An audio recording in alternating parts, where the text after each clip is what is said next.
बिस्मिल्लाहिर्रहमानिर्रहीम। अस्सलाम वालेकुम। आपको अब्दुल खालिक के अदबी डेरा पर खुश आमदीद। चीफ जस्टिस साहब पीछे हट गए, मौलाना फजल रहमान का धरना खत्म, लेकिन अब वक्त गुजर चुका है और मामला जा चुका है इस्तीफे तक। ये सारी बात को डिटेल के साथ शेयर करेंगे आपके साथ, लेकिन जिस बात से हम अपने शो का आगाज करने जा रहे हैं वो जनाब ये है कि चीफ जस्टिस साहब इमरान खान को बचाते बचाते खुद जो है वो फंस गए हैं, और ना ही इमरान खान साहब बच पाए हैं और ना ही उनके बचने के चांस नजर आ रहे हैं। वो जिस दलदल में जिस तरह वो कानून को घर की लौंडी समझ रहे थे, ऐसा नजर नहीं आ रहा। कानून जो है और रियासत अपनी ताकत दिखा कर ही रहेगी।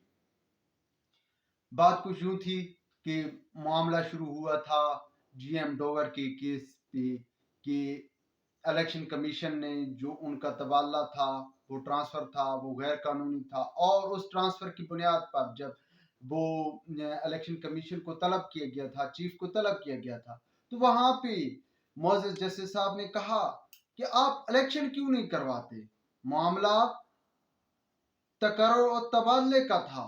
लेकिन बात कहाँ जाकर निकली, इलेक्शन पे। और फिर ये मामला चलते चलते जनाब इसने कई रंग बदले, बेंच बने और बेंच टूटे, और फिर वो फैसला आया जो कि अभी तक मुबहम है। हुकूमत का अपना दावा है कि ये फैसला 4-3 का है, जबकि सुप्रीम कोर्ट और तहरीक इंसाफ कहती है ये 2-3 का फैसला है। बहरहाल हम उन चीजों में नहीं पढ़ना चाहते, वो आपके साथ वाज़ेह है। लेकिन ये मामला चलते चलते जनाब इमरान खान साहब की गिरफ्तारी पर मामला जब आया, और इमरान खान साहब को जब गिरफ्तार किया गया और फिर अदालत ने हुक्म दिया कि इमरान खान को अदालत में पेश किया जाए, चीफ जस्टिस उमर अता बंदयाल साहब ने उन्हें जो है अदालत में बुलाया और वहां पर कहा हमें आपको देखकर खुशी हुई।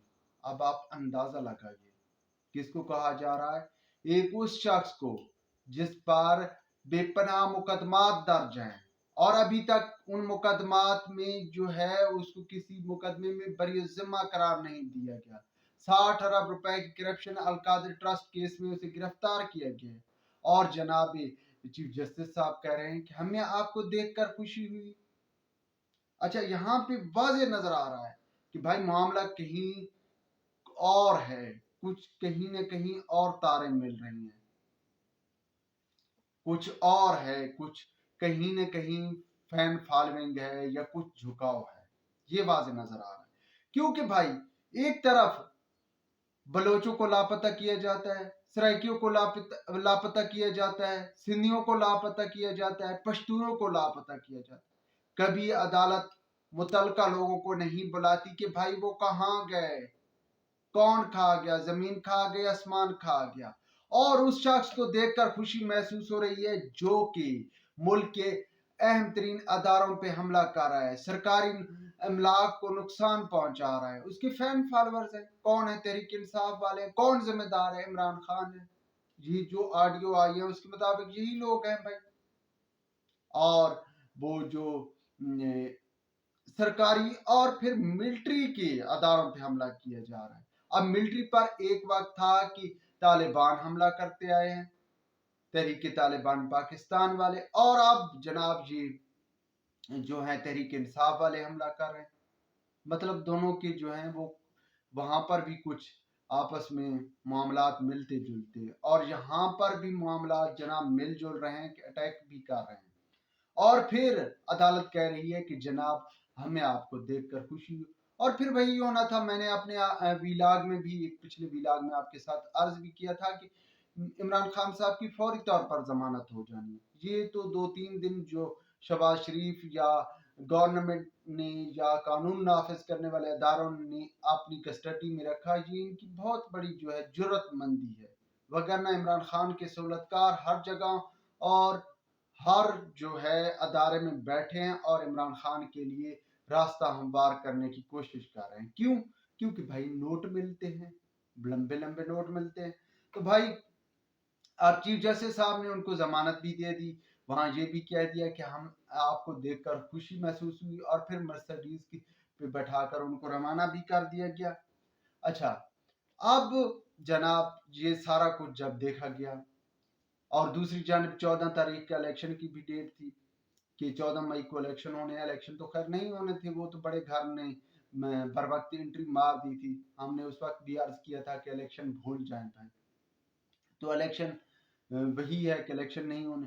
آج بھائی پھر کیا تھا کہ مولانا فضل الرحمان نے جو کچھ یہ سارا کچھ کیا گیا اس کے کو روکنے کے لیے، یا آپ یہ کہہ لیں کہ تاریخ اپنے آپ کو ایک بار پھر دہرا رہی ہے. وہ جناب ایسے کہ ایک وقت تھا کہ ایک جسٹس صاحب کی بحالی کے لیے، چیف جسٹس صاحب کی بحالی کے لیے تحریک چلائی گئی تھی، جس کو چیف جسٹس بحالی تحریک یا عدلیہ بحالی تحریک کا نام دیا گیا تھا. اب یہ بہت بڑی غلطی تھی، حالانکہ سرکاری ملازم کے لیے کیا ضرورت ہے کہ ایک تحریک چلائی جائے. بہرحال سیاستدان اپنے پاؤں پہ خود ہی کو لہاڑی مارتے ہیں. تو خیر وہ جو تحریک چلائی گئی تھی اور اس بنیاد پر جو بے پناہ طاقت چیف جسٹس صاحبان کو دلائی گئی تھی، اسی کا وہ خود نشانہ میاں نواز شریف صاحب بنے ہیں. اور اب بھائی معاملہ یہ ہے کہ جو غلطی سیاستدانوں نے ماضی میں دہرائی تھی، مطلب جو طاقت انہوں نے سپریم کورٹ کو دلائی تھی، چیف جسٹس صاحب کو دلائی تھی، وہ اب طاقت جو ہے ان کو سے واپس لینے کے لیے. اور یہ طاقت کن کے پاس کہ بھائی آپ بار بار عوامی نمائندوں کی توہین کر رہے ہیں، پارلیمنٹ کی توہین کر رہے ہیں. یہ ان کو مطلب یہ ہے کہ ان کو بتانے کے لیے دھرنا کا اعلان کیا تھا. پی ڈی ایم نے دھرنا دیا، مولانا فضل الرحمان صاحب نے وہاں دھرنا دیا.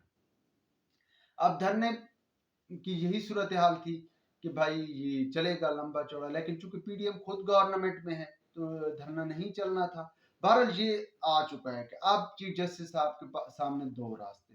وہ بہت سی باتوں پہ پیچھے بھی ہٹ گئے ہیں. انہوں نے وہ درمیانی راستہ کہ جی حکومت کی بھی مسائل ہیں، مجبوریاں ہیں، اور خصوصاً انہوں نے جو کچھ حالات ہوئے ہیں ملک میں پچھلے 4-5 روز کے، ان پر بھی انہوں نے جو ہے نظر رکھی ہوئی تھی. انہوں نے واضح طور پہ کہا ہے کہ بھائی ملکی حالات ایسے نہیں ہے کہ الیکشن ہو سکے، لیکن اب پیچھے ہٹنے کا بھائی کوئی فائدہ نہیں، کیونکہ دوسری جانب چیف جسٹس صاحب کہہ رہے ہیں کہ بھائی جو ہے مذاکرات جاری رکھنے چاہیے.